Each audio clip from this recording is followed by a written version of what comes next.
I'm going to ask you a very, very simple question, but right now I'm having a little bit of trouble, not trouble, like I can think of moments, but identifying where blocks in the river are as an entrepreneur, right? But I'm like, oh, I do know that when I wake up in the morning and I open my calendar and then I'm like not excited or I'm like dreading it or trying to think about what my day is going to be like after those calls, there's something that's blocked in the river for me that day, right? Like I am not operating at my best capacity and there's something for me to explore. And so I'm just curious from your perspective, because you coach people. Yeah. What do some of those blocks start to look like for people in their day to day?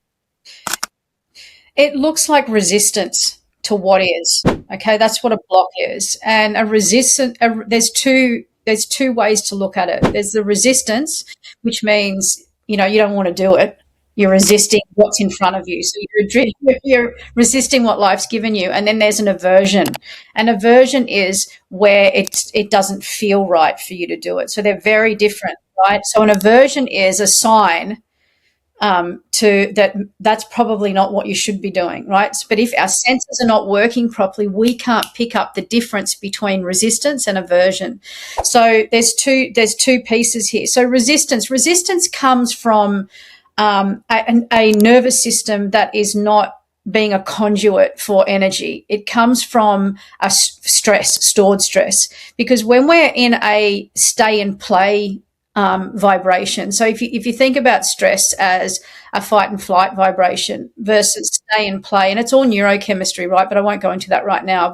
And if you think about a flow state as a stay and play vibration, when we're in any type of fight and flight vibration, we will resist everything that's coming at us because we haven't got the capability to handle it. So there's a real difference between resistance and aversion, but you will never know the difference between resistance and aversion whilst the physiology is convoluted and has these obstructions in it, because your senses are not operating at that fine level of feeling for you to be able to discern the difference.